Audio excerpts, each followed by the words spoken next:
तथागत गौतम बुद्ध सारनाथ में धर्मोपदेश करने के उपरांत जब वो बोध गया जा रहे थे तो बीच में एक वर्षावास के समय यहाँ आ गया था।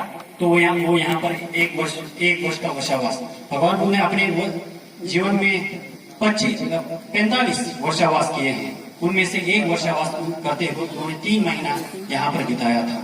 तो उससे हम ऐसे तिब्बत के जो बौद्ध विद्वान हैं उनसे हमने जो ऐसे सुना था तो हम यहाँ पर आए, यहाँ पर दर्शन किए। लेकिन यहाँ पर जब हम ऊपर गए तो वहां पर कुछ भी नहीं था। तो एक ही वहां पर लोग थे तो उन्होंने बताया कि यही जगह है, यहाँ पर ये तथागत गौतम बुद्ध ने जो है अपना निवास किया था। तो इसके माध्यम से और जब हम बाद में आए तो और अन्य लोग भी हमारे साथ जुड़े, वो भी आए और उन्होंने कहा कि यहाँ निश्चित रूप से तथागत गौतम बुद्ध यहाँ पर आए होंगे। क्यों? क्योंकि यहाँ पर जो यहाँ की जो आबो हवा है, यहाँ की जो माहौल है, एक यहाँ आने से एक अंतर्मन में एक शांति का अनुभव होता है। तो ये जगह इसलिए मैं कह रहा हूँ कि अरहोकर ये पावन धरती जो है बौद्धों के लिए अत्यंत ही महत्वपूर्ण जगह है। और कुछ सालों बाद हमें ये ज्ञान हुआ, ये मालूम हुआ कि यहीं पर ही पास में जो है अशोक स्तंभ है। तो हम उससे पहले उसकी कोई जानकारी नहीं थी।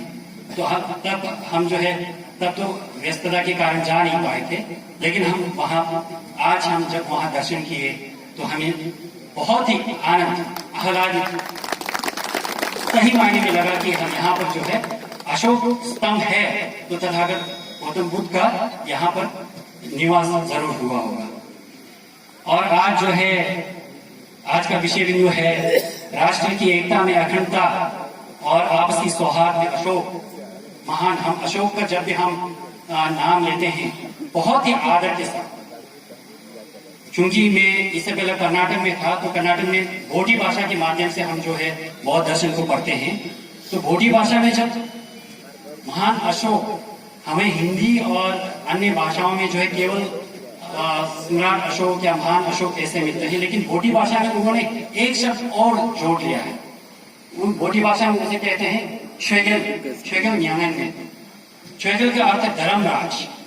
तो अशोक जो है भोटी भाषा में जब भी राजा अशोक को उनका नाम दिया जाता है, राजा अशोक या सम्राट अशोक ऐसे नहीं कहते, धर्मराज सम्राट अशोक या धर्मराज चक्रवर्ती सम्राट अशोक महान।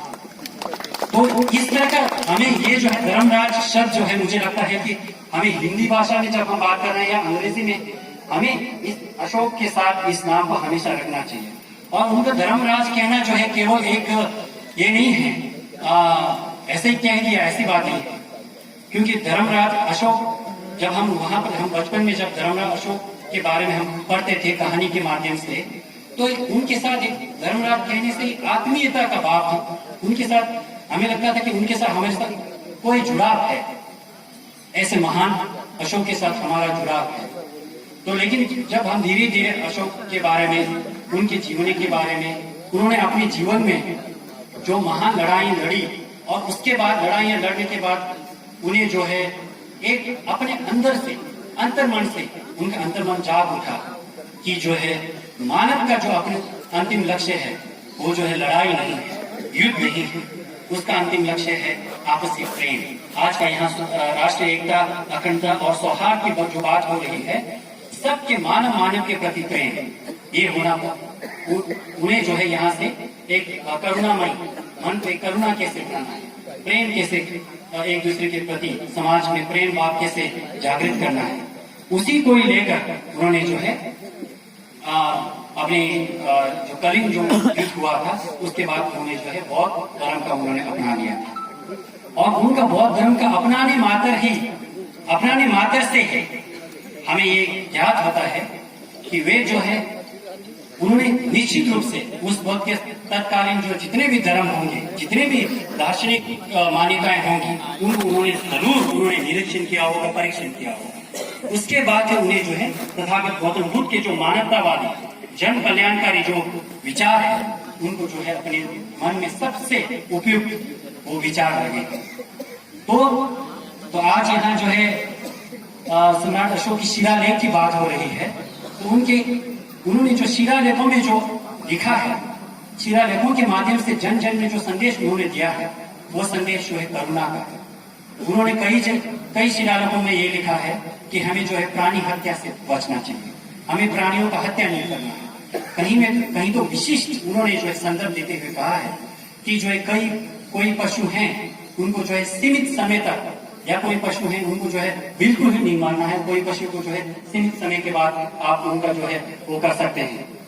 लेकिन हमें जो है तथागत बुद्ध के जो है करुणामयी जो उनकी जो शिक्षाएं हैं, उनकी शिक्षाओं में हमें ये मिलता है कि जो है हमें किसी का प्राणी मात्र का भी जो है हमें हत्या नहीं करना है। तो अशोक के शिलालेख में चूंकि हम जो है सारनाथ में हैं, तो सारनाथ के हम जो है अशोक स्तंभ का हम जब अध्ययन करते हैं तो वहां पर अशोक स्तंभ के जो अध्ययन में जो है एक तो जो है सबसे पहले अखंडता की जो बात है, अखंड क्या है, हमें एकजुट होकर रहना है।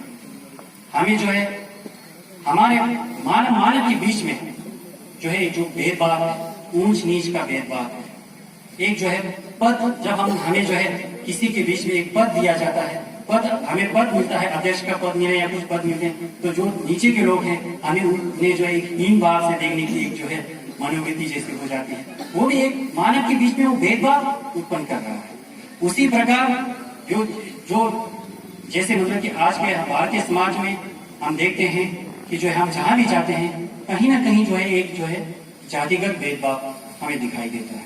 ये भी हमें अंदर से पीड़ा होता है। एक हम मनुष्य होने के नाते इस तरह की जो है भेदभाव क्यों है? सबके बीच में एक समानता की यदि भाव हम रखेंगे तो निश्चित रूप से जो अखंडता है, जो एकता है, वो तब जो है आएगी।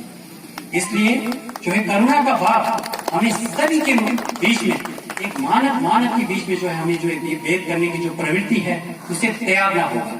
उसे जब हम त्यागेंगे तो ही जो है सही मायने में सौहार्द, अखंडता और एकता ये आएगी। तो मैं जब कह रहा था कि अशोक के जो शिलालेख हैं, अशोक के जितने भी स्तंभ हैं, वो स्तंभ जो है सबसे पहले इसीलिए है कि हमें अखंड होकर रहना है।